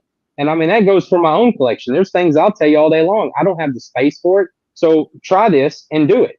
And then that's, if they want to do it, they can do it. If they don't, then, they do their own opinion. So that's what I would personally tell them to do. Don't be scared to buy the hets. I think that's what people are into now. They're worried about buying hets because people have messed people over in the past saying that this is a het and it's not a het. So you find your breeder that you trust, find the breeder who's doing it. I have all of my clutch records, every one of my breedings on my website. So you can go back, and if I put something on a website and I say it's a 50%er or it's a 66, you can go back and see the parents to it. You can see what I bred to know the animal is truly a het that actually made that. So it's just things that people, I think, have overlooked, and they just don't trust anybody. And I can understand why they don't trust anybody, because they've been burned. So, I mean, don't take somebody's, issue and make it yours. Try to, figure out what you got to do. Go through, vet these guys, man. Come ask us questions. I want somebody to come ask me a question about what to do and how to take care of my animal, because then I know not only is my animal going to a house that I know will be taken care of because they actually gave a shit to ask the questions to take care of the animal. It's one of those things, hey, let's just don't try to get the money and just make the money sell. Let's find a good home for this animal. You put your time and effort into hatching it, making it, and feeding it. At least let it, try to survive. Yeah, you got to be a lazy ass to fucking get fucked nowadays. Like, it's not hard to find reputable people to invest money. Right. Oh, yeah, and ask around, too. The thing is, there's this laziness to involve. That's, well, no disrespect to the majority of the ball python community, but the majority of the ball python community is lazy, bro. Let's be real. Like, there's not too many fucking, there's not majority go-getters in the ball python game. You know what I'm saying? Which is an advantage, though. That's why, if you come in and you're hungry for it and you get yourself in the mindset, you will separate yourself from a lot of people who are just here kicking rocks. You know what I'm saying? Right. Well, that's why you go to a show and find out the one sitting on their phone. Look at them. If they're sitting on their phone, don't go to that person if you want to learn something, because that person is more interested in their phone. Come to somebody who's going to engage you. But then at the same time, if you walk by somebody's table and they engage you, don't freak out that they engage you. We're just trying to do something to pass our time, no different than you're trying to do something past your time. So that's kind of how it goes. Yep. Facts. What do you got for him, Big E? All right, man. You're a vet in this game. I gotta ask, where do you see the market and KDF Reptiles in 5 years? Honestly, man, just the ceiling. I mean, I don't really have where I want to go. I just want to see my projects. I want to see where they go, how they end up, and then at the end of the day, if, like I told you from the get-go, if my projects do something good, that I'm doing something right, then I'm here and I'm doing different things to kind of tell people what I'm doing. And I'm starting to put my animals out there. I mean, me personally, I feel like True Ghost puzzles. I feel like True Ghost pods. I feel like I've got a lot of good stuff coming with True Ghost. That's for sure. Xanthic stuff, I've been building that for a while. Now it's just to the point now Like I said, I just got my Xanthic puzzle. It's time to plug him into everything that I've made along the way. So there's going to be a lot of black and gray, and there's going to be a lot of blue gray in my future. True Ghost Revolution. Let's go. Fuck, I mean, Yeah, man. I can't wait. I just can't wait. Yo, I'm telling you, we're gonna make this project more valuable, not less valuable. Yeah. Oh, it's Don't look at it now for the prices that they are. We need people to get involved in it, and we need them to work it to get excited about it. That's kind of the way puzzle stuff started off. That's why I think it took so long to get it going. The market was so high on it for the very beginning because, man, dude, you had to pay, $12,000, $13,000 to get a visual puzzle back in 2011. So, I mean, you're talking big money at that point. Nobody's putting that kind of money into a project today that they don't really know what it's going to do. So, I mean, you've got to look at it this way and say, hey, what can we do to get people in here to work the project and get people in who are going to treat the project the right way? That's the main thing that people don't look at anymore. It's the dollar figure that I don't care about. I'd rather put the animal into the right house, right situation to let that animal thrive. That's what I'm looking for. Boom. I have a feeling Kevin's gonna be back on Trap Talk pretty soon, man. I feel like this guy needs a lot more than just one episode. I'll tell you that much. Hey, Kevin. Killed it. Tim Yes, Bailey. sir. Let's go. Yeah. Get your boy on. Hey, get your boy on the trap. I can get him on the Hey, trap. man. That's no Yeah. problem. That is no problem, my guy. And I love. I was already thinking that, Kevin. I thought that would be great to have me, you, and fucking Tim Bailey. Because I want to bring Tim back. I've been telling him for a long time. But that'd be awesome, bro. Just because, you can tell a lot by somebody by the way they were mentored, right? And as soon as you mentioned Tim Bailey being your boy, I knew this was gonna be a good fucking episode. I was like, oh, okay, I know what's up. Because I value Tim, man. That guy, he's the fucking man, bro. He's great. Yeah. And mainly because I've hung out with him personally at Tinley's and have drinks with him and talk to him about shit, and just just keeps it real, man. I respect that guy a lot.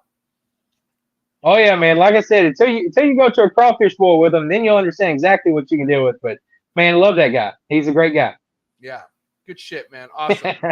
Obviously, I got to give props to Emilio. Emilio is the one that facilitated this. I would have had no clue, bro. Like, you weren't on any of my radars whatsoever.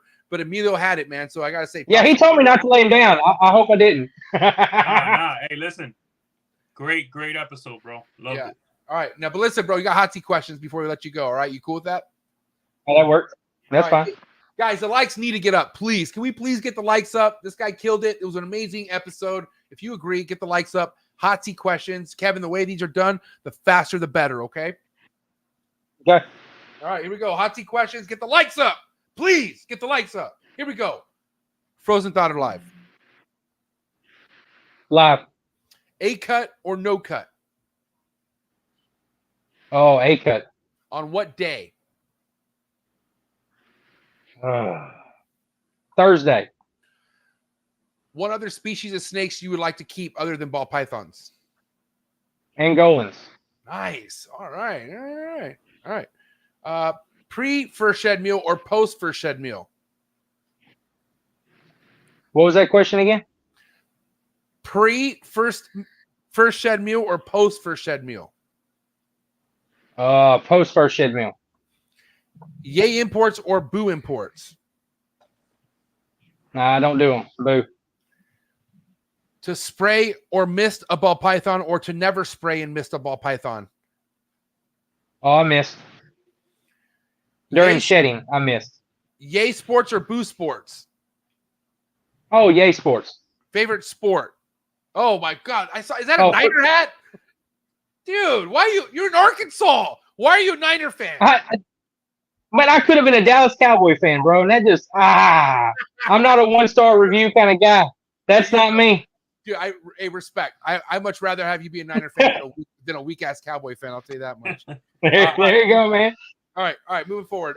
Big flexor or no flexor? Man, I'm a little flexor, dude, obviously. Dude, he's a pseudo. I think you flex pretty hard. Not intentionally, but you flex pretty hard tonight. I'll tell you that much. I don't try to, so I'll say baby flexor.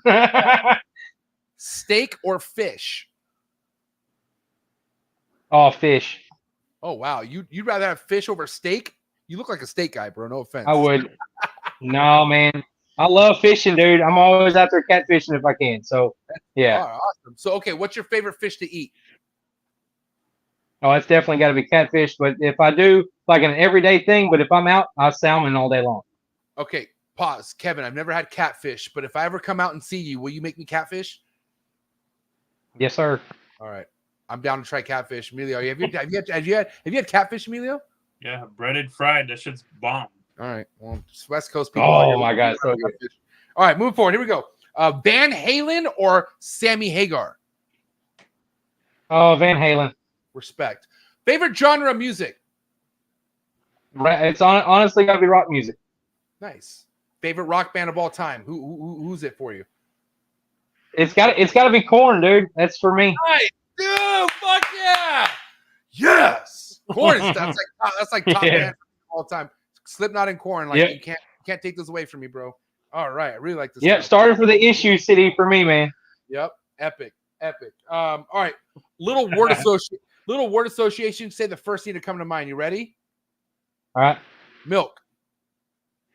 Chocolate. Substrate.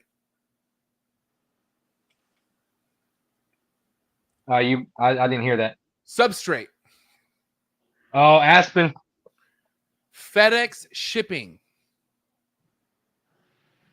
Are you asking me who I ship with? No, what do you think of when you think of FedEx shipping? Please, no delays. That's good. Pied.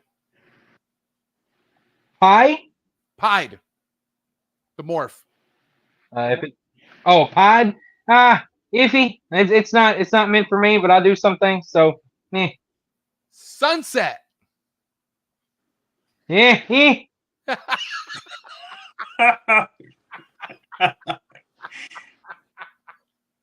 All right. Hey, Sunset Puzzle.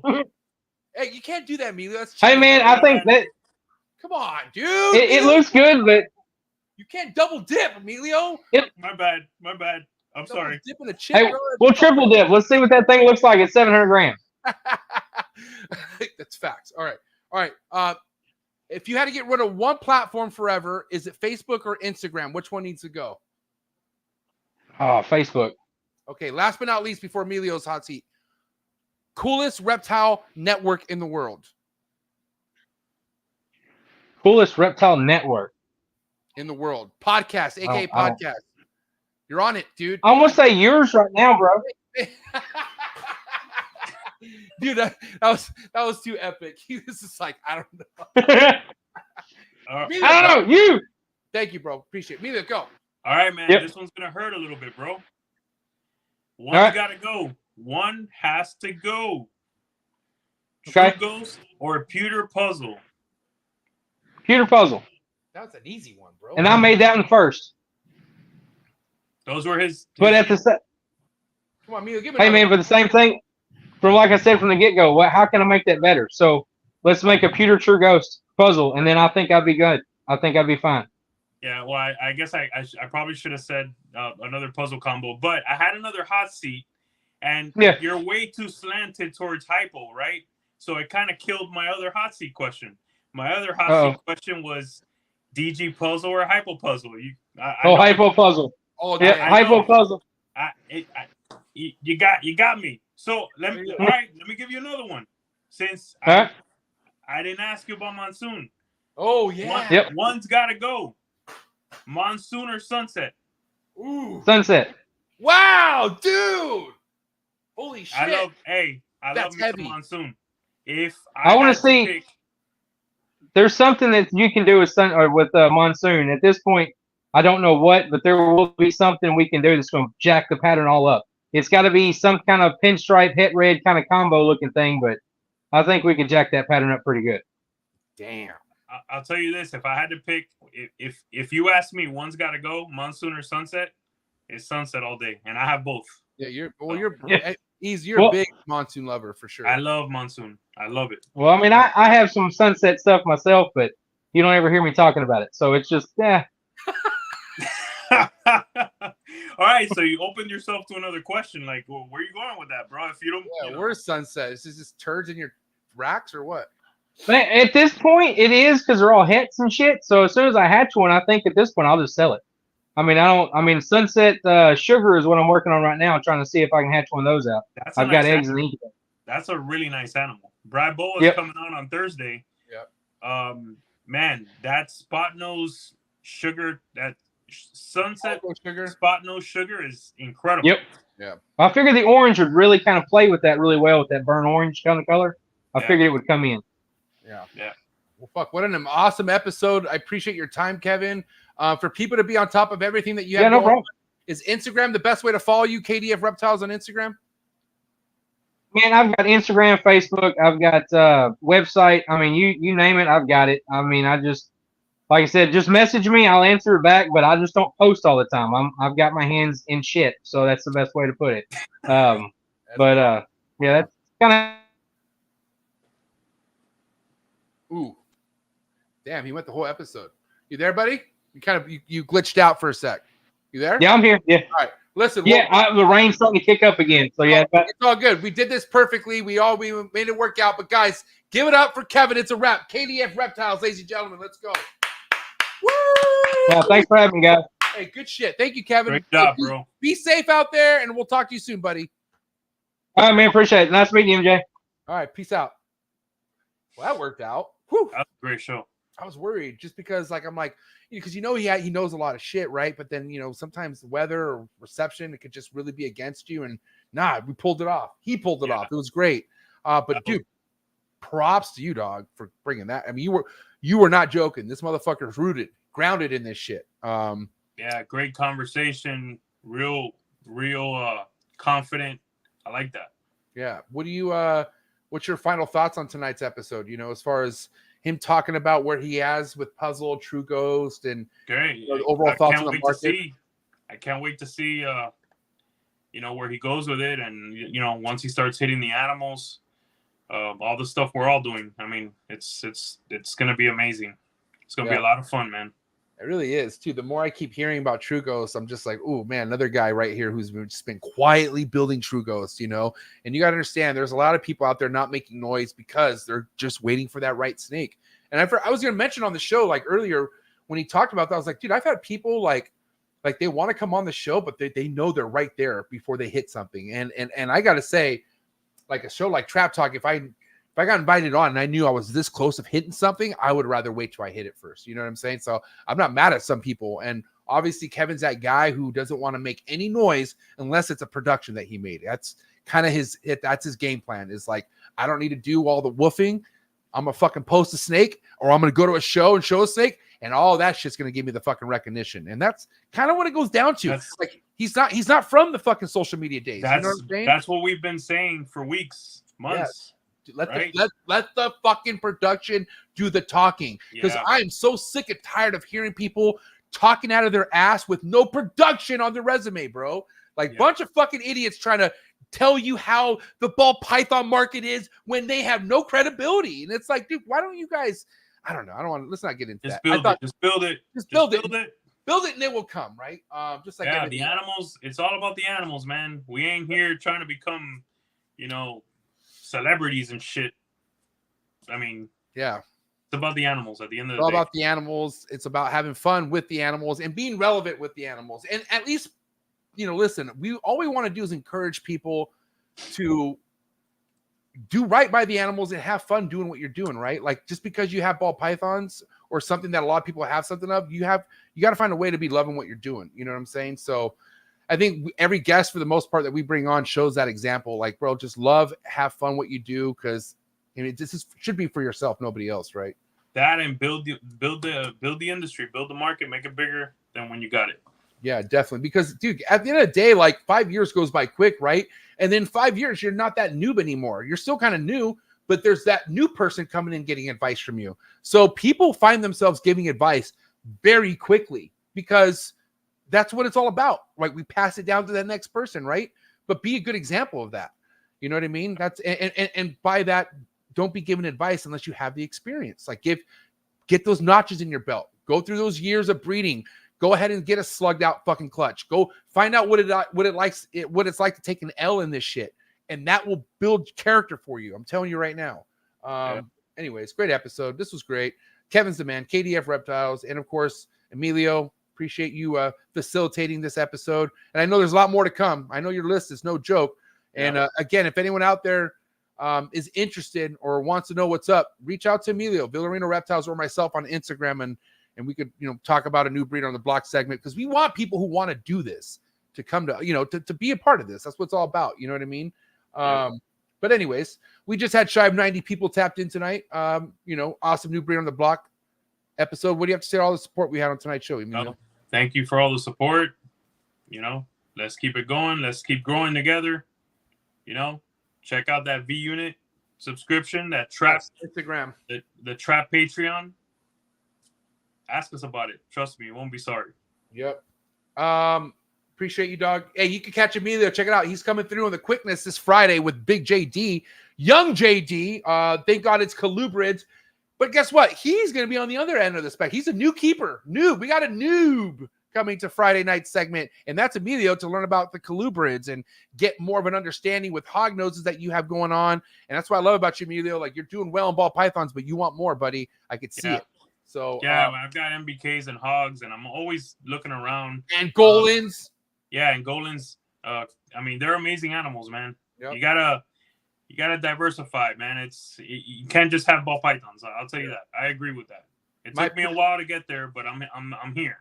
My prediction for Emilio, within a year for sure, are tree monitors and a green tree python. I don't know. Call me crazy, but we'll see what happens day by day. I appreciate you so much. Guys, again, Emilio Villarino Reptiles on Instagram. Go follow him. Subscribe to the V Unit family. But give it up.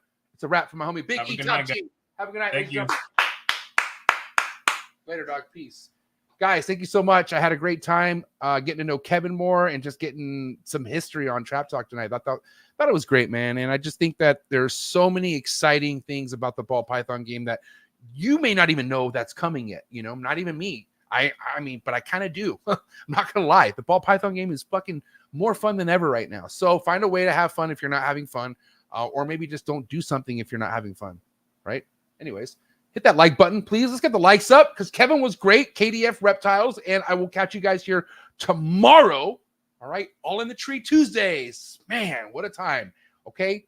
6 o'clock Pacific Standard Time. We got the homie Dennis McNamara. So many great things to come here on Trap Talk Reptile Network. And don't forget, if you are looking for exclusive content, if you want to get more out of each episode, first link in description below. Click on it. Join the Trap Talk Patreon family. Get connected to the Discord and the IG group chat, and come get to know me and the trappers more, man. Come fuck with me and the family. And it's a wrap. Thank you so much, Kevin. KDF Reptiles, episode 477 in the books. See you tomorrow, and I'm out.